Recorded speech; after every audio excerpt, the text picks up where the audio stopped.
Hi everyone.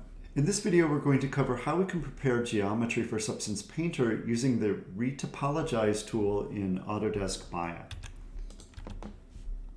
Okay, we're going to start with geometry from Rhino. I am going to use the polyhedra plugin, so I can type polyhedron, and this is going to give me shapes, mesh shapes, which I can import into Maya. If you don't have this plugin, you can get it from Food for Rhino. And this is a very useful plugin because it ships with many different shapes that we can play around with. And I'm going to use this augmented truncated tetrahedron. Okay, and I can just pull this out. If you look over to the right here, you can see that I have a closed mesh. Okay, I'm going to delete this because if I type show, I've already prepared this shape, the same shape I showed you before. It's just copied and rotated around so that I have a collection of meshes which I can then Boolean. I'm going to Boolean, mesh Boolean union. And now this is one object. You can see it's a closed mesh. Let me explode it. It explodes into 43 meshes. I don't want that. I want it to be one thing. So rejoin it. And I'm going to type weld vertices. And pump. Now it's one thing. Okay, I'm going to show you why we might want to go into Maya. I could use the quad remesh tool to remesh this. And I could keep detect hard edges on.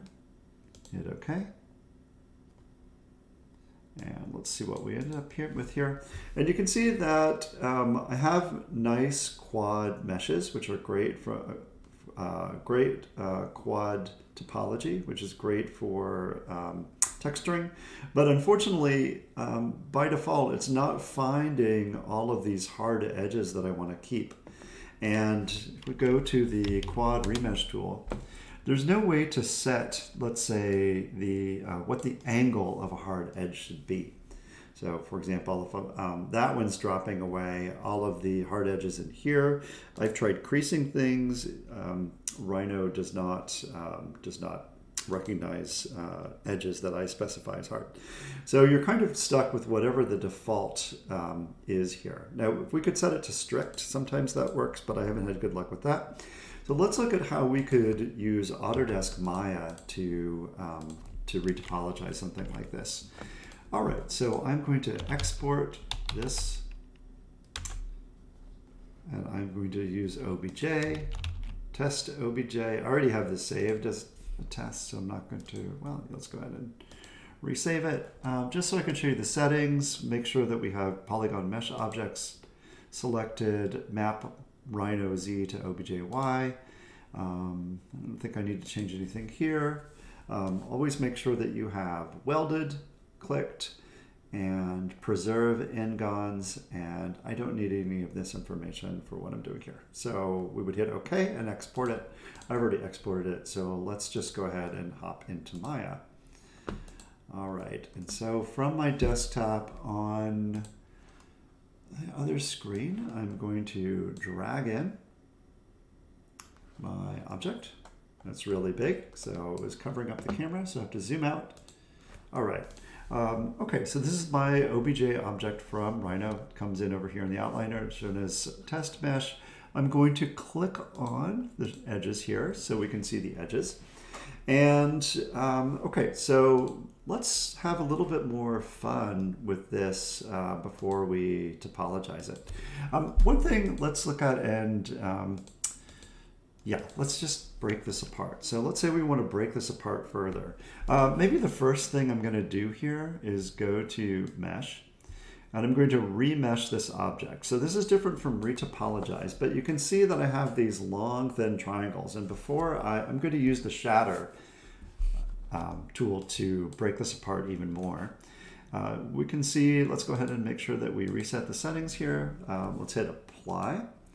And now you can see that this gives me a much more even set of triangles here. So let's use that for to start with. Okay, now that I've remeshed this object and I have a more even set of triangles, I'm going to go ahead and hit the center pivot, delete history, freeze transformations, so which is required before we use the Shatter tool.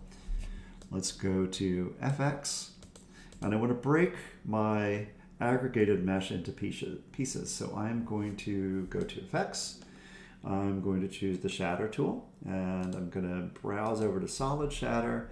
How many pieces do I want, or shards? Let's go ahead and edit and reset these settings. 5, that's great. Edge jagginess to 0, that's fine. I want to get rid of imply interior material, and the original surface, let's just hide it. So we'll save a copy of the original, or make a copy from the original for our Shatter.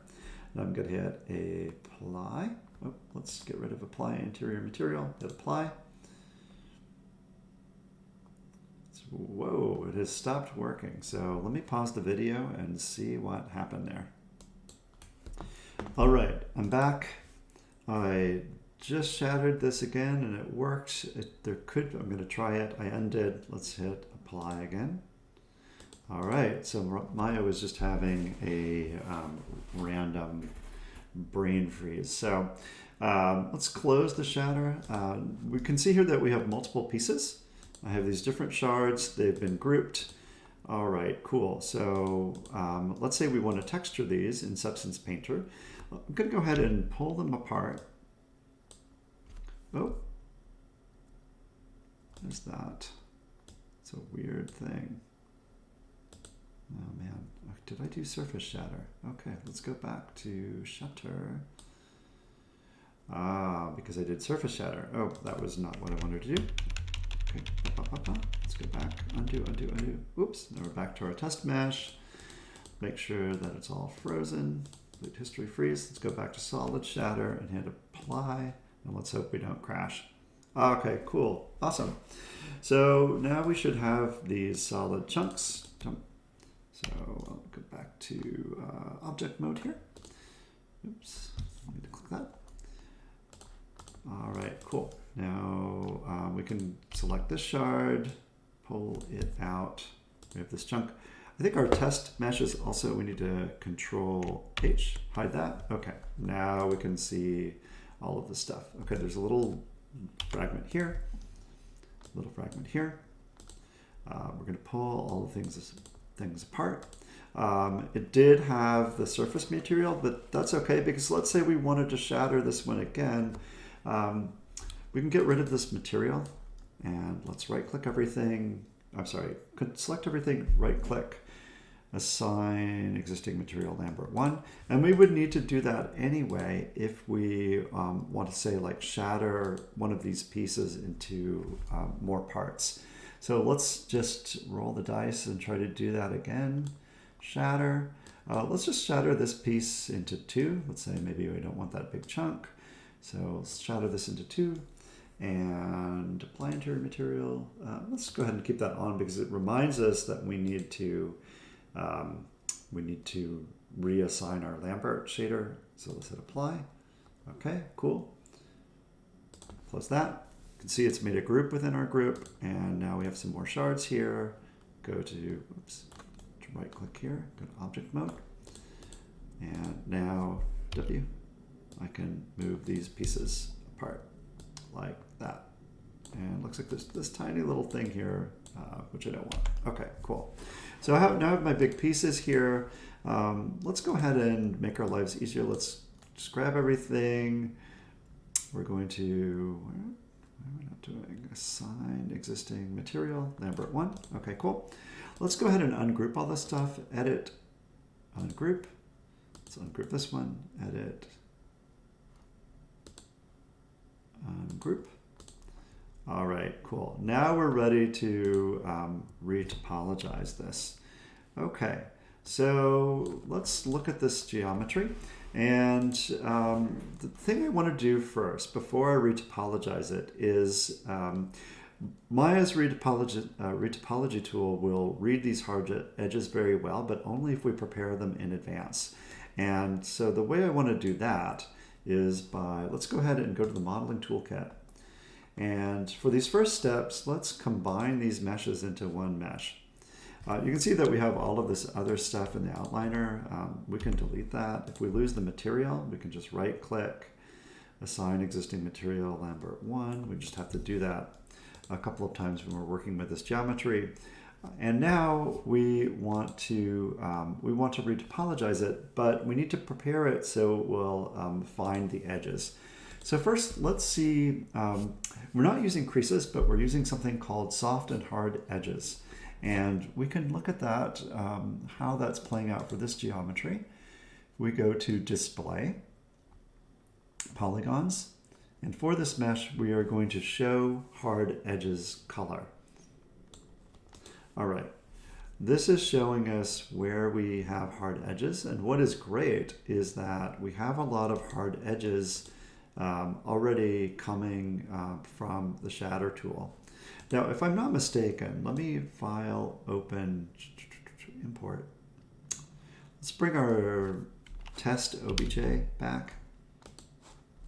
Import. So if you just want to bring in geometry from Rhino, and I'm using Maya 2023, by the way. Let's look at display, polygons, hard edges color. And you can see here that actually all of the edges are hard. So it's not distinguishing between edges on a face and edges that are creased. So the way that we fix that for both of these, I think what happens is when you run the crack or the Shatter tool, it actually starts to apply hard edges to these creases. So, but we can do this too, we can fix it, but what we've also seen here is that we have some errors on this geometry where we have some flat faces which are hard and they don't need to be. So let's fix that on both of these. The way that we fix it, if we go back to modeling, is let's start with this simple one, and we want to find just the creases and make those the hard edges, and everything else will be soft. We can go to Mesh Display, and there's this command called Soften Hard Edges. Let's click the tool. And you can see there's an angle threshold here. It's let's go to Edit, Reset Settings. By default, it's 30. And let's select this. Oh, it is selected. Let's hit Apply. Let's close this. And now you can see that it's found all of the creases, but it's also finding, oh yeah, that it's a good one too. Okay, good. So this is looking pretty good. Doesn't seem like it's missing anything. So let's go ahead and, so that works. So we'd be ready for that, and then we could just, and then we would be ready for the retopolization. So let's just like put that aside. We can see here that we have some problems with this one, this mesh. We have some flat faces. So let's go ahead and go to, what is it? UV, mesh display, mesh display, soften hard edges. Let's go to the threshold here, and we can hit apply, close. And that seems to fix things. We can see that there are also some errors here. Oh no, that's fine. That looks good.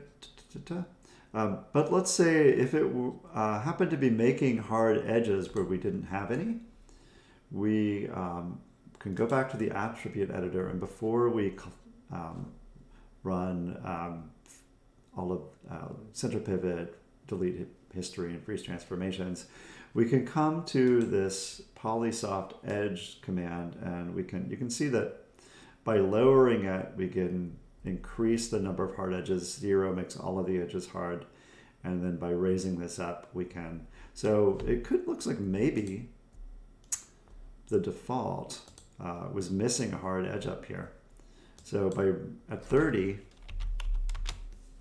it's not finding that face, that edge should be hard, right?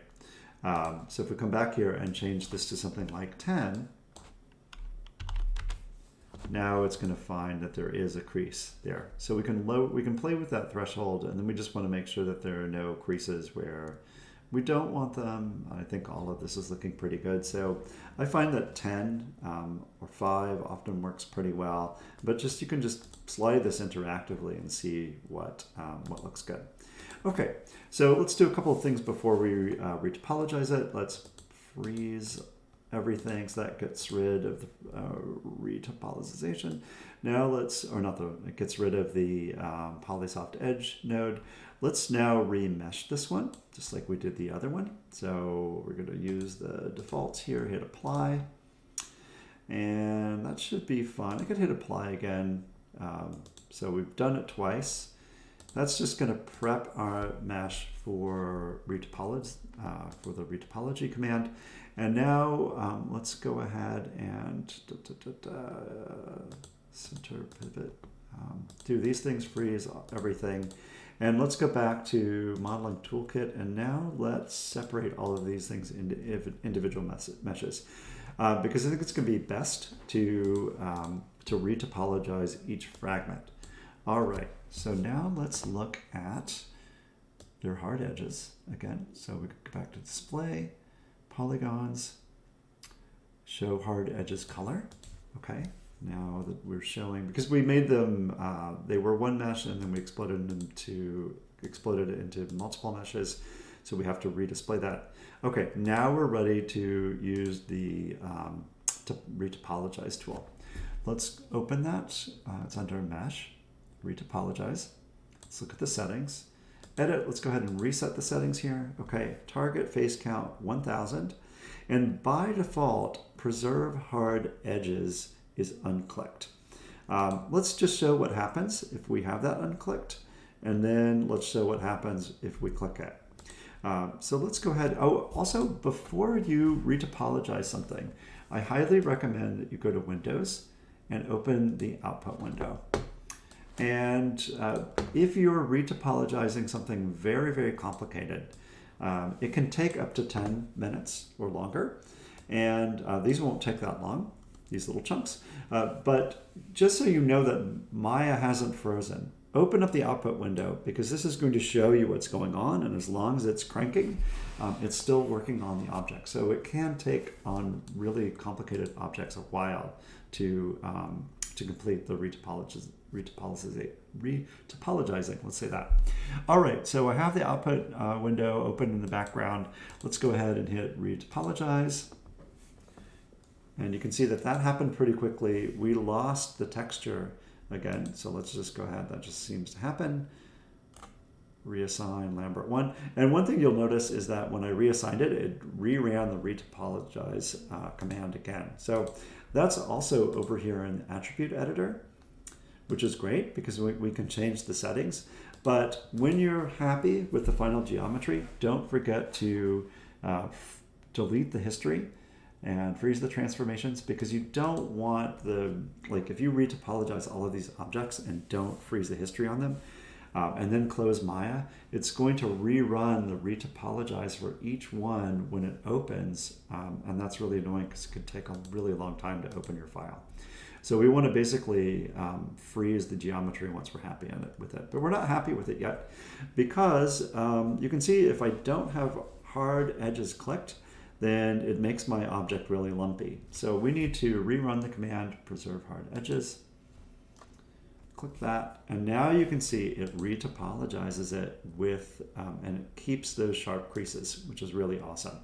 All right, so let's go ahead and up the face count to 2000. We're going to run it again. So what is the, you can see here that I've pulled up the output window. This is telling you what's going on behind the scenes.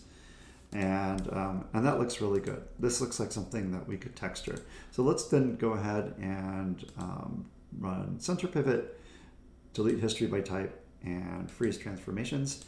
And now this one is done. So now we should be able to run around and retopologize all of these. So let's go ahead and go to Window, Retopologize. Let's get the settings, preserve hard edges. And I thought that a face count of 2000 looked pretty good. So let's just apply those to the tool and to this geometry. It's running Retopologize now. Cranking away. Let's look at our, oh, and now it's done. Close. Okay, and that looks good. And just so I don't have to reassign all the materials like each time, I'm just going to go ahead and now that we have those settings in the Retopo tool, let's just do each of those. Let's do this one. Looks like I have two objects here. Yep, okay. Windows. I can just hit the spacebar to rerun that. Oh, no, not this spacebar. Enter. This doesn't remember which command, so let's go back to Mesh. Retopologize.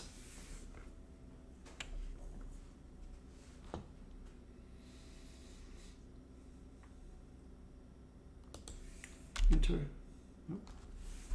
Guess that's not repeat tool. Retopologize.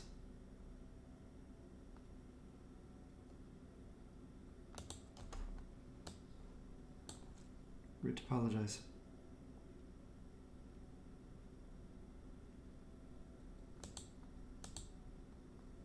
Do this one not work? Retopologize. Oh, huh, this one didn't work. It's giving us an error here. All right, so let's see in the output window what the error is. Edge string. This happens sometimes, so let's see if we can fix this quickly. This is also, it's a more complicated object. So sometimes more complicated objects can, like we have these intricate moments here, things are close together. Let's see how we could fix this. We have some retopos applied, so let's go ahead and now delete the history on this thing. Let us, let's run the Remesh again. That's our first option here. So let's and then let's go to the Remesh in the attribute editor. You can see that we can play with this. Let's make it a denser network of triangles here, like that. Okay, cool. Now we have this very dense remesh. Let's go ahead and freeze everything on it. And let's see if we can get the retopo to work. So modify Windows, mesh, retopologize. Maybe let's, this is a more complex object as well. So let's try something like 10,000 maybe.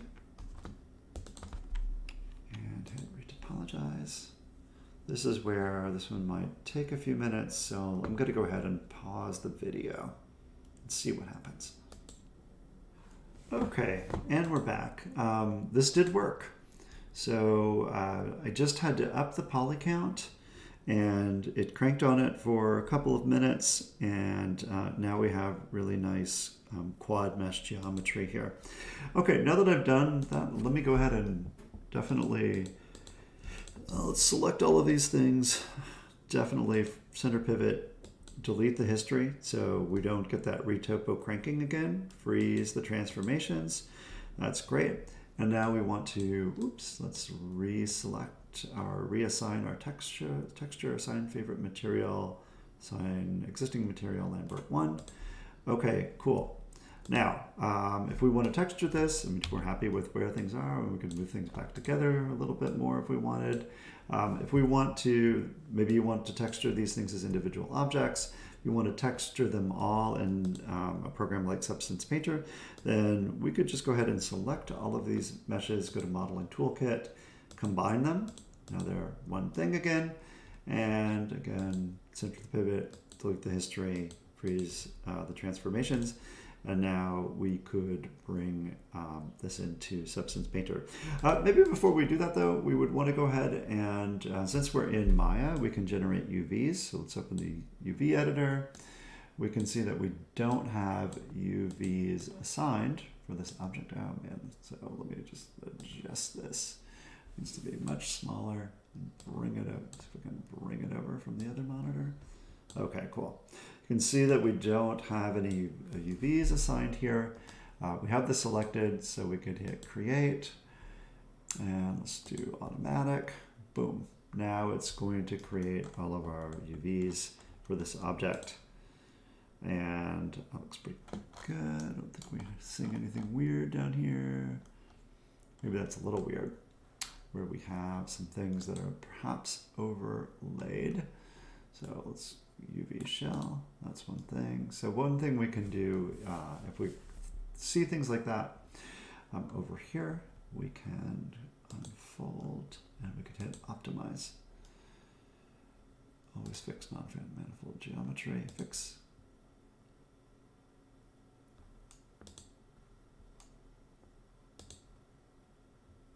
Try unfolding. Okay, optimize that. Okay, and it's a little weird, but it looks like things are not overlaying anymore. Everything else looked pretty okay. So then as far as this goes, we need to select all these things, and there's a layout, modify, layout, Control L. And that repacks all of these things. This one looks a little weird, so I think we might need to, didn't see that one before. Let's unfold that one.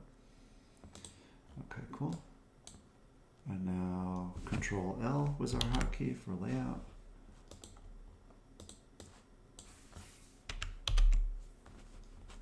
Now it's repacking these things and everything looks okay. So we can close this. So we're gonna have decent UVs for Substance Painter, so now we could export this as an OBJ or an FBX, and we could bring it into Substance Painter. All right, thanks for watching.